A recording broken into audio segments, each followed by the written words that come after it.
សួស្តីអ្នកទាំងអស់គ្នាសូមស្វាគមន៍មកកាន់ Channel MD សម្រាប់រឿងដែលថ្ងៃនេះដែរ Admin នឹងយករឿងមួយមកសង្ខេបឲ្យអ្នកទាំងអស់គ្នាបានស្ដាប់រឿងនេះមានចំណងជើងថា The Exorcist ដែលពាក់ព័ន្ធជាមួយនឹងក្មេងស្រី2នាក់បាត់ខ្លួននៅក្នុងព្រៃចំនួន3ថ្ងៃហើយពួកគេក៏បានត្រឡប់មកផ្ទះវិញតែចរិតពួកគេបានផ្លាស់ប្ដូរទាំងស្រុងតែម្ដងអញ្ចឹងកុំឲ្យខាតពេលតោះចូលសាច់រឿងយើង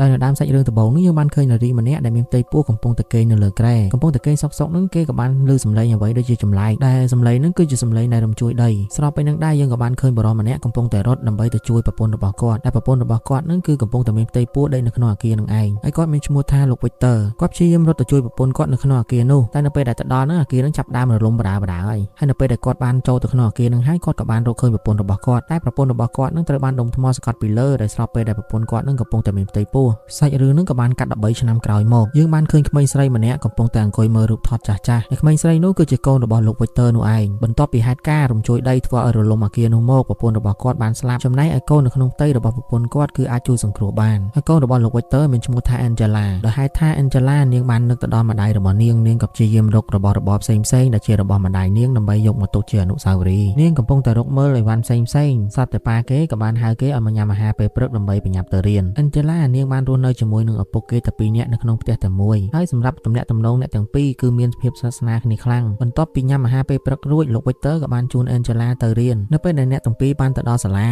Angela ក៏បានចុះពីឡានយើងក៏បានឃើញក្មេងស្រីម្នាក់ទៀតមកទទួល Angela នៅឯមាត់ទ្វារឡានដែលនាងគឺជាមិត្តភក្តិជិតស្និទ្ធរបស់ Angela ហើយក្មេងស្រីហ្នឹងមានឈ្មោះថា Catherine បន្ទាប់ពីម៉ោងរៀនបានបញ្ចប់ក្មេងៗទាំងអស់ក៏នាំគ្នាឡើងទៅលើឡានក្រុងដើម្បីត្រឡប់ទៅផ្ទះវិញប្លែកអីទៅក្មេងស្រី2នាក់បាននាំគ្នារត់ចូលទៅក្នុងព្រៃដែលក្មេងស្រី2នាក់នោះគឺជា Catherine ជាមួយនឹង Angela ទាំងពីរនាក់កំពុងតែរៀបពិធីអន្ទងព្រលឹងដែល Angela នាងចង់និយាយជាមួយនឹងម្ដាយរបស់នាងចំណែកឯ Catherine ធ្វើជាសម្បកខ្លួនដើម្បីឲ្យម្ដាយរបស់ Angela ចូលសន្ធិដ្ឋទៅលើខ្លួននាងចំណែកឯលោក Victor គាត់មានការងារជាអ្នកថតរូបនៅពេលដែលបានបញ្ចប់ការងារលោក Victor ក៏បានជិះឡានត្រឡប់ទៅផ្ទះវិញនៅពេលដែលបានទៅដល់ផ្ទះគាត់ក៏បានស្រែកហៅកូនស្រីរបស់គាត់តែមិនបានឮសំឡេងរបស់ Angela នោះទេគាត់ក៏បានខលទៅ Angela តែនាងមិនបានលើកទូរស័ព្ទនោះដែរលោក Victor ក៏បានដើរចេញមកខាងក្រៅផ្ទះរួចក៏ខលទៅឪពុកម្ដាយរបស់ Catherine ឪពុកម្ដាយរបស់ Catherine ក៏បានប្រាប់ទៅលោក Victor ថាកូនស្រីរបស់ពួកគេក៏បានបាត់ខ្លួននោះដែរបន្ទាប់ពីនិយាយទូរស័ព្ទជាមួយគ្នារួចឪពុកម្ដាយរបស់ Catherine រួមជាមួយនឹងលោក Victor ក៏បាននាំគ្នាទៅរកកូនស្រីរបស់ពួកគេនៅក្នុងព្រៃមួយកន្លែងដែលនៅជាប់សាលារៀនដែលក្មេងស្រីទាំងពីរនាក់នោះឧស្សាហ៍ចូលទៅលេងនៅក្នុងព្រៃនោះនៅពេលដែលចូលទៅដល់ក្នុងព្រៃអ្នកទាំង4នាក់នោះក៏បានព្យាយាមស្វែងរកក្មេងស្រីទាំងពីរនាក់នោះនិងថែមទាំងរកឃើញរបស់របរមួយចំនួនដែលជារបស់ Angela និង Catherine តែមិនបានរកឃើញក្មេងស្រីទាំងពីរនាក់នោះទេហើយអ្នកទាំងអស់គ្នាព្យាយាមរកក្មេងស្រីទាំងពីរនាក់នោះមិនឃើញក៏បានសម្រេចចិត្តប្តឹងទៅដល់ប៉ូលីសនិងបានឆែកកាមេរ៉ាសវត្ថិភាពដើម្បីមើលនិងបញ្ជាក់ថាក្មេងស្រីទាំងពីរនាក់នោះគឺពិតជាបានចូលទៅក្នុងព្រៃនោះមែនប៉ូលីសរួមជាមួយនឹងឪពុកម្ដាយរបស់ក្មេងស្រីទាំងពីរនាក់ក៏បានព្យាយាមស្វែងរកវត្តមានអ្នកទាំងពីរនាក់នៅក្នុងព្រៃនោះហើយលោក Victor ឪពុករបស់ Angela ក៏បានព្យាយាមបិទប្រកាសដើម្បីស្វែងរកកូនរបស់ខ្លួនចំណែកឯព័ត៌មានក៏បានផ្សព្វផ្សាយអំពីការបាត់ខ្លួនរបស់ក្មេងស្រី2នាក់នៅក្នុងព្រៃបន្ទាប់ពីការស្វែងរកនោះមិនឃើញមកលោក Victor ឪពុករបស់ Angela ក៏បានត្រឡប់មកផ្ទះវិញនៅពេលដែលគាត់បានមកដល់មុខផ្ទះលោក Victor ក៏បានឃើញផ្ទះរបស់គាត់ហាក់ដូចជាមានមនុស្សនៅក្នុងទើបប្រញាប់ប្រញាល់ដើរចូលទៅក្នុងផ្ទះនៅពេលដែលបានចូលទៅដល់ក្នុងផ្ទះហើយគាត់ក៏បានឃើញគ្រូអាចារ្យចំនួន2នាក់រួមជាមួយនឹងអ្នកជិតខាងរបស់គាត់ដោយអ្នកជិតខាងនោះបានសង្ស័យទៅលើការបាត់ខ្លួនរបស់កូនស្រីរបស់លោក Victor ដែលអាចពាក់ព័ន្ធជាមួយនឹងរឿងអបិយជំនឿ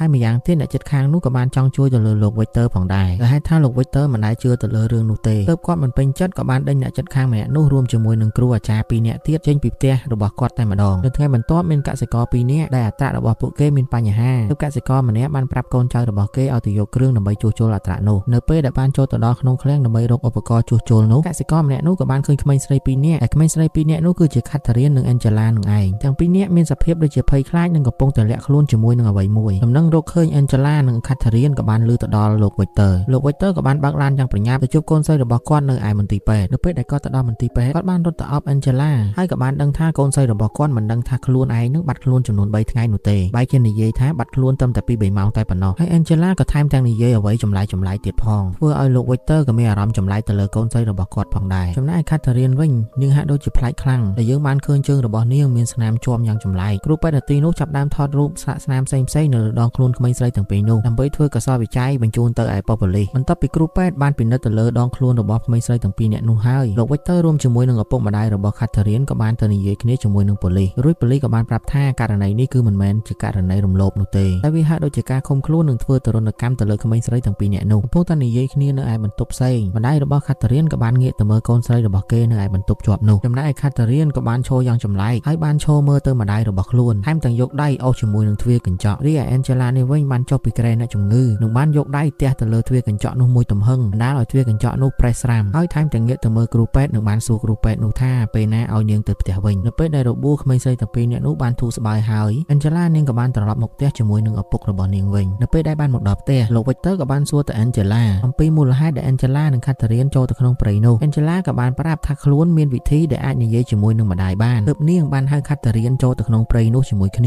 នៅពេលដែលកំពុងតែនិយាយគ្នា Angela នាងក៏បានងាកទៅលើបន្តិចហើយក៏បានឃើញខ្មោចមួយនៅខាងក្រោយរបស់លោក Victor Angela ក៏បានសុំឪពុកគេថាគេចង់សម្រាកហើយទើបលោក Victor បានថាបទៅលើកូនស្រីរបស់ខ្លួនហើយក៏បានដើរចេញពីបន្ទប់នោះងាកមកមើលសភាពរបស់ Catherine នេះវិញនាងបានឈរនៅមុខកញ្ចក់ហើយបានឃើញស្រមោលអ្វីមួយយ៉ាងនៅឯក្រៅបង្អួចហើយ Catherine បានយកមេដៃរបស់នាងខ្វាចទៅលើក្បាលពោះរបស់ខ្លួនឯងស្របពេលនោះដែរម្ដាយរបស់ Catherine ក៏បានចូលមកដល់បន្ទប់ទឹកនោះហើយក៏បានប្រាប់ឲ្យ Catherine ឆាប់ដុសធ្មេញនិងឆាប់ចូលគេងទៅពេលនោះដែរ Catherine ក៏បានសុំម្ដាយខ្លួនហើយយប់នេះសុំគេងជាមួយម្ដាយរបស់ Catherine ក៏និយាយថាអូខេនៅយប់ជាមួយគ្នានេះដែរលោក Victor កំពុងតែដុសធ្មេញនៅឯផ្ទះរបស់គាត់ភ្លាមនោះភ្លើងក៏ចាប់ដើមផ្លែផ្លែគឺកូនស្រីរបស់គាត់ជាអ្នកមកចុចកងតាក់បិទបាក់នៅឯបន្ទប់ទឹកលោក Victor ក៏បានសួរ Angela ថាត្រូវការបន្ទប់ទឹកមែន Angela មិនបាននិយាយអ្វីទាំងអស់រួចក៏បានដើរទៅគេងវិញលោក Victor ក៏បន្តដុសធ្មេញកំពុងតែដុសក៏ស្រាប់តែភ្លើងរលត់ទៀតពេលដែលភ្លើងភ្លឺមកវិញក៏បាន surprise Angela ក៏បាននៅក្នុងបន្ទប់ទឹកនោះរួច Angela ស្មានតែឪពុកនិយាយអ្វីជាមួយនាងលោក Victor ក៏បានប្រាប់ថាមិនបាននិយាយអ្វីនោះទេរួច Angela ក៏បានដើរទៅគេងវិញនៅព្រឹកថ្ងៃបន្ទាប់លោក Victor ក៏បានធ្វើអាហារពេលព្រឹកឲ្យកូនស្រីរបស់គាត់នៅពេលដែលធ្វើរួចរាល់គាត់ក៏បានលើកអាហារពេលព្រឹកយកទៅឲ្យ Angela នៅឯបន្ទប់របស់នាងនៅពេលដែលគាត់ចូលទៅដល់ក្នុងបន្ទប់របស់ Angela គាត់ក៏ហាក់ដូចជាធំក្លិនអ្វីចម្លែកហើយលោក Victor ក៏បានដាស់កូនស្រីរបស់គាត់ឲ្យក្រោកឡើងដើម្បីញ៉ាំអាហារពេលព្រឹក Angela បានក្រោកពីដំណេកលោក Victor ក៏បាននាំនាងទៅសម្អាតខ្លួននៅឯបន្ទប់ទឹកហើយគាត់ក៏បានត្រឡប់ទៅបន្ទប់របស់ Angela វិញដើម្បីទៅមើលគ្រែរបស់ Angela ព្រោះថាគាត់មានធំក្លិនអ្វីចម្លែកដូចជាស្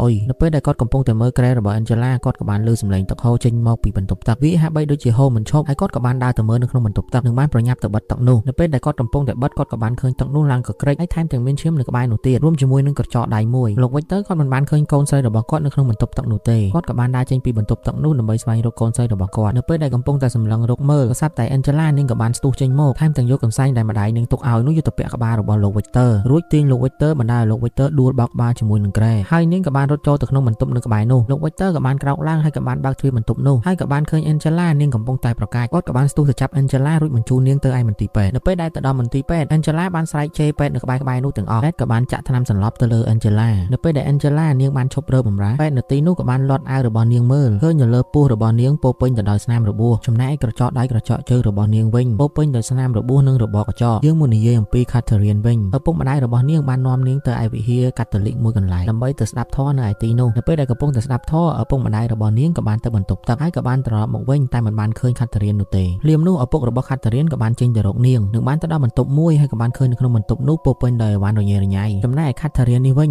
នាងក៏បានដើរចូលទៅក្នុងវិហារនោះម្ដងទៀតដោយនៅលើខ្លួននាងពោពេញទៅដោយឈាមហើយថែមទាំងបានស្រែកដាក់អាចារ្យនោះថាទាំងខ្លួនប្រាណទាំងឈាមទាំងសាច់និងទាំងឈាមដែលធ្វើឲ្យមនុស្សនៅក្នុងវិហារនោះភ្ញាក់ផ្អើលគ្រប់គ្នាឪពុក Catherine ក៏បានចូលមកខាងក្នុងវិហារវិញនិងបានឃើញកូនស្រីរបស់ខ្លួនកំពុងតែស្រែកដាក់អាចារ្យមិនចាំយូរទាំងឪពុកទាំងម្ដាយក៏បានស្ទុះចូលទៅចាប់កូនស្រីរបស់ខ្លួនហើយក៏បានបញ្ជូន Catherine ទៅឯមន្ទីរពេទ្យចំណែកនៅមន្ទីរពេទ្យពេលយប់ក៏មានគ្រូពេទ្យម្នាក់កំពុងតែមើលថែទៅលើ Angela ភ្លាមនោះ Angela នាងក៏បានបើកភ្នែករួចក៏បាននិយាយរឿងអតីតកាលរបស់គ្រូពេទ្យនោះដែល Angela ត្រូវបានគ្រូអារក្សខ្មោចម្នាក់បានចូលសន្ធិដ្ឋនៅក្នុងខ្លួនរបស់នាងហើយថែមទាំងស្គាល់ឈ្មោះរបស់គ្រូពេទ្យម្នាក់នោះទៀតភ្លាមនោះអ្នកគ្រូពេទ្យដែលមើលថែទៅលើ Angela ក៏បានភ្ញាក់ផ្អើលនិងភ័យស្លន់ស្លោរួចក៏បានឃើញឈាមនៅលើពោះរបស់ Angela បន្ទាប់ពីហេតុការណ៍ពេលយប់នោះមកយើងក៏បានឃើញលោក Victor នៅឯមន្ទីរពេទ្យវិកលចរិតគឺគាត់បំរុងនឹងយកកូនស្រីរបស់គាត់ដាក់ទៅក្នុងមន្ទីរពេទ្យវិកលចរិតនោះឯងបន្ទាប់ពីបានទៅមើលមន្ទីរពេទ្យវិកលចរិតនោះហើយលោក Victor ក៏បានត្រឡប់មកផ្ទះវិញនៅពេលដែលបានមកដល់ផ្ទះអ្នកគ្រូពេទ្យដែលបានមើលថែទៅលើ Angela គាត់ក៏បានមកដល់ផ្ទះលោក Victor ដែរហើយគាត់ក៏បានរៀបរាប់អំពីព្រឹត្តិការណ៍យប់មិញដែល Angela ត្រូវបានខ្មោចអារក្សម្នាក់ចូលសន្ធិដ្ឋនៅក្នុងខ្លួននាងនិងបានដឹងរឿងរ៉ាវអតីតកាលរបស់គាត់ទៀតផងគ្រូពេទ្យនោះមានឈ្មោះថាអ្នកស្រីអានហើយគាត់ក៏បន្ថែមទៀតថារឿងរ៉ាវដែល Angela បាននិយាយនោះគឺគាត់មិនដែលប្រាប់នរណាម្នាក់នោះឡើយនៅក្នុងអំឡុងពេលដែលអ្នកស្រីអានកំពុងតែនិយាយគាត់ក៏បានហុចសៀវភៅមួយក្បាលទៅឲ្យលោក Victor លោក Victor ក៏បានយកសៀវភៅនោះហើយគាត់ក៏បាននិយាយទៅអ្នកស្រីអានហាក់ដូចជាមិនជឿអ្វីដែលអ្នកស្រីអានបាននិយាយនោះទេហើយគាត់ក៏បានដើរចូលទៅក្នុងផ្ទះនៅពេលដែលបានចូលទៅដល់ក្នុងផ្ទះលោក Victor ហាក់ដូចជាមានភាពស្មុគស្មាញជាខ្លាំងដោយមើលទៅគាត់អស់ជំរឿសក្នុងការជួយកូនស្រីរបស់គាត់ហើយគាត់ក៏បានក្រោកទៅយកសៀវភៅដែលអ្នកស្រីអានឲ្យមុននេះបន្តិចយកមកមើលសៀវភៅដែលលោកស្រីអានបានឲ្យទៅលោក Victor គឺជាសៀវភៅ Memoir ដែលសៀវភៅនោះបានសរសេរឡើងដោយលោកស្រី Chris McNeil ចំណែកឯខ្លឹមសារនៅក្នុងសៀវភៅគឺបានរៀបរាប់អំពីសាច់រឿងពិតរបស់អ្នកស្រី Chris ដែលបានស្រាវជ្រាវទៅលើអារក្សខ្មោចនិងការគ្រប់គ្រងទៅលើអារក្សនោះនៅពេលដែលគាត់បានមើលសៀវភៅនោះ ហើយគាត់ក៏ចាប់ផ្ដើមរកមើលឯកសារដែលមានរូបភាពស្លាកស្នាមរបួសចំពោះកូនស្រីរបស់គាត់ហើយមើលទៅមានភាពស៊ីសង្វាក់គ្នាជាមួយនឹងសៀវភៅរបស់លោកស្រី Chris ទើបលោក Victor សម្រេចចិត្តទៅជួបនឹងលោកស្រី Chris តតែម្ដងចំណែកអ្នកស្រីអានដោយហេតុថាចង់ជួយទៅលើលោក Victor គាត់ក៏បានទៅវិហារនិងបានពឹងពាក់លោកឪពុកម្នាក់ដើម្បីឲ្យទៅជួយលោក Victor ចំណែកឯលោក Victor ក៏បានមកដល់ផ្ទះរបស់លោកស្រី Chris ហើយក៏បានសួររឿងរ៉ាវពាក់ព័ន្ធជាមួយនឹងអារក្សខ្មោចតែលោកស្រី Chris គាត់មិនចង់និយាយរឿងនោះទៀតទេដោយមូលហេតុសៀវភៅដែលគាត់បានសរសេរនោះគឺពាក់ព័ន្ធផ្ទាល់ជាមួយនឹងកូនស្រីរបស់គាត់ហើយបន្ទាប់ពីគាត់បានសរសេរសៀវភៅនោះមកគឺសៀវភៅនោះមានភាពល្បីល្បាញបណ្ដាលឲ្យកូនស្រីរបស់គាត់ដែលមិនចង់រំលឹករឿងចាស់ឈប់មកជួបលោកស្រី Chris តាំងពីពេលនោះមកនៅពេលដែលគាត់និយាយចប់លោក Victor ក៏បានយករូបភាពមួយសន្លឹកឲ្យគាត់មើលគឺជាស្លាកស្នាមរបួសចំពោះកូនស្រីរបស់គាត់ហើយលោក Victor ក៏បានសុំឲ្យលោកស្រី Chris ជួយកូនស្រីរបស់គាត់ផងនៅពេលដែលលោកស្រី Chris បានមើលរូបភាពនោះហើយគាត់ក៏បានយល់ព្រមទៅជួយកូនស្រីរបស់លោក Victor ណែនៅមន្ទីរពេទ្យ Angela ដែលត្រូវបានអារក្សខ្មោចចូលសន្ធិដ្ឋនោះកំពុងតែយកកញ្ចក់របស់គេកោសឈើនៅក្នុងមន្ទីរពេទ្យនោះនាងបានសរសេរពាក្យថា Regan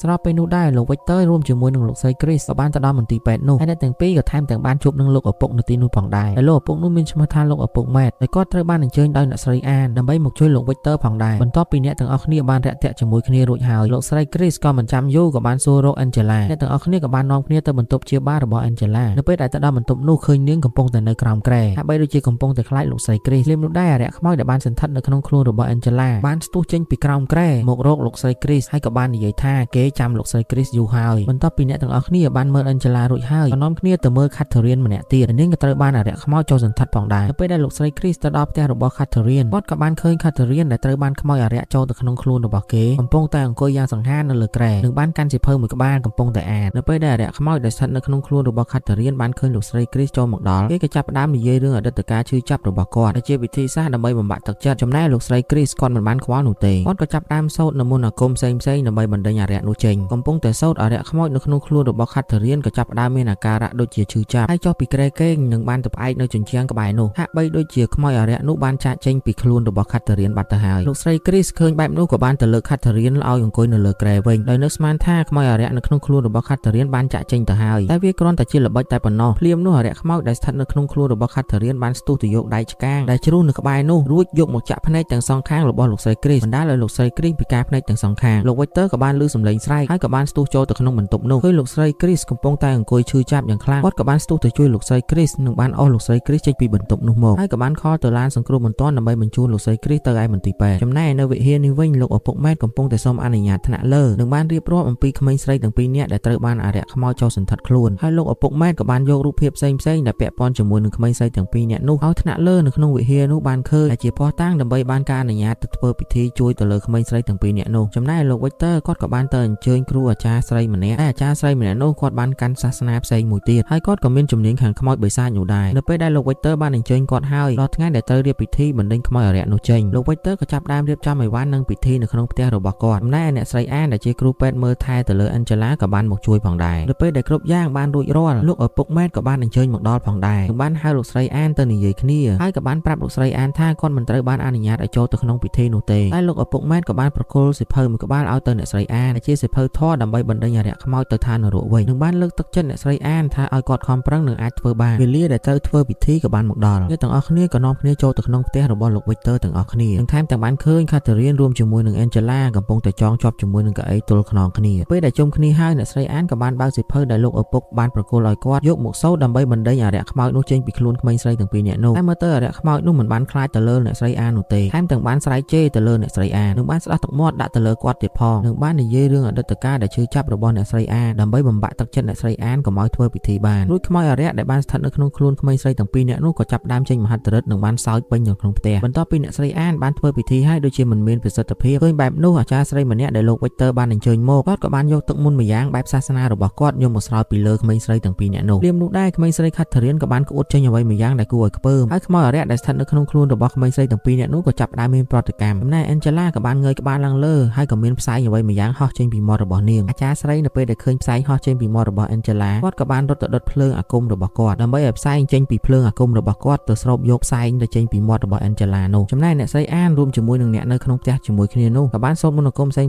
ៗដែលពាក់ព័ន្ធជាមួយនឹងសាសនារបស់ខ្លួនដើម្បីជួយទៅលើក្មេងស្រីនោះដែរតែបែរជាមិនបានផលអ្វីនោះទេដោយនៅក្នុងខ្លួនក្មេងស្រីទាំងពីរនាក់នោះក៏នៅតែមានវត្តមានអារក្សខ្មោចនោះដដែលលោក Victor ឃើញបែបនោះគាត់ក៏បានលុតជង្គង់នៅមុខកូនស្រីរបស់គាត់ហើយក៏បានរំលឹករឿងអនុស្សាវរីយ៍ល្អៗជាមួយកូនស្រីរបស់ខ្លួនដោយសង្ឃឹមថានឹងអាចទាញវិញ្ញាណរបស់ Angela មក វិញបានតែបែរជាត្រូវខ្មោចអារក្សនៅក្នុងខ្លួនរបស់ Angela និយាយបញ្ឈឺពាក់ព័ន្ធជាមួយនឹងរឿងអតីតកាលជឿចាប់របស់គាត់ធ្វើឲ្យលោក Victor ភ្ញាក់ផ្អើលយ៉ាងខ្លាំងហើយអារក្សខ្មោចដែលបានស្ថិតនៅក្នុងខ្លួនរបស់ Angela ក៏បាននិយាយប្រាប់ទៅអ្នកទាំងអស់គ្នាថានៅក្នុងចំណោមក្មេងស្រីទាំងពីរនាក់នេះគឺអាចមានជីវិតតែម្នាក់តែប៉ុណ្ណោះគឺជាក្មេងស្រីម្នាក់ដែលត្រូវបានជ្រើសរើសថាឲ្យនៅរស់ដែលជាជំរើសរបស់លោក Victor រួមជាមួយនឹងឪពុកម្ដាយរបស់ Catherine គឺថាត្រូវជ្រើសរើសយក Angela ឲ្យនៅរស់ឬមួយក៏ Catherine ឲ្យនៅរស់លៀមនោះដែរលោកឪពុកម៉ែតក៏បានចូលទៅដល់ក្នុងផ្ទះរបស់លោក Victor ដែលអ្នកទាំងអស់គ្នាកំពុងតែរៀបចំពិធីនោះនៅពេលដែលអ្នកនៅក្នុងផ្ទះទាំងអស់នោះបានឃើញលោកឪពុកម៉ែតក៏មានអារម្មណ៍ថាមានសង្ឃឹមហើយលោកឪពុកម៉ែតក៏ចាប់ផ្ដើមសូត្រធម៌ដើម្បីបណ្ដេញអារក្សខ្មោចនៅក្នុងខ្លួនក្មេងស្រីទាំងពីរនាក់នោះធ្លាក់ទៅក្នុងនរកវិញហើយបានយកដៃរបស់គាត់ប៉ះទៅលើក្បាលរបស់ក្មេងស្រីទាំងពីរនាក់នោះរួចក៏បានសូត្រធម៌តែដោយហេតុថាខ្មោចអារក្សនៅក្នុងខ្លួនក្មេងស្រីទាំងពីរនាក់នោះមានអំណាចមហិទ្ធិឫទ្ធិខ្លាំងក្លាពេកបណ្ដាលឲ្យលោកឪពុកម៉ែតមិនអាចធ្វើអ្វីអ្នកទាំងពីរបាននោះទេហើយខ្មោចអារក្សនៅក្នុងខ្លួនក្មេងស្រីទាំងពីរនាក់នោះថែមទាំងសម្លាប់លោកអាចារ្យម៉ែតដោយមូលក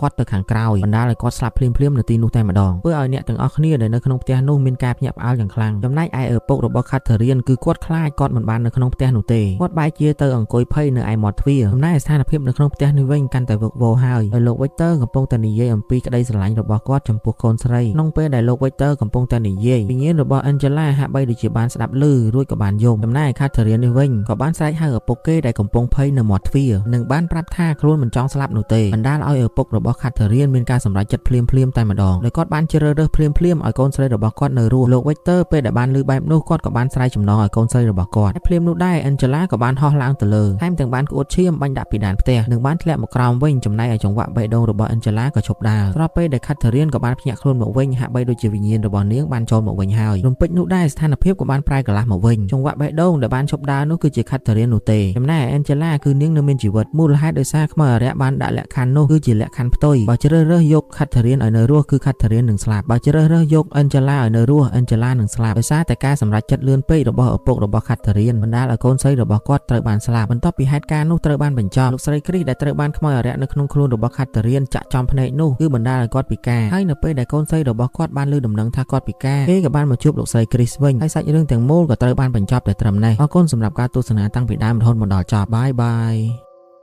ចង់បានរំពេចស្អាតវាសម្រាប់ការតដល់ខ្លួនឯងបានដោយសារជាមួយនឹងរំពេចខាង MD បានដែលក្នុងមួយឈុតក៏បានរកដល់10ដងជាងចំណាយលុយតិចខ្លាំងមែនតើគុណភាពល្អអត់ប៉ះពាល់ដល់ផ្នែកនិងសរសៃរំពេចធម្មជាតិបងៗចិត្តអាចហៅទិញបាននិងសាកសួរព័ត៌មានបន្ថែមនៅក្នុង page Lilasis បានណាបងៗ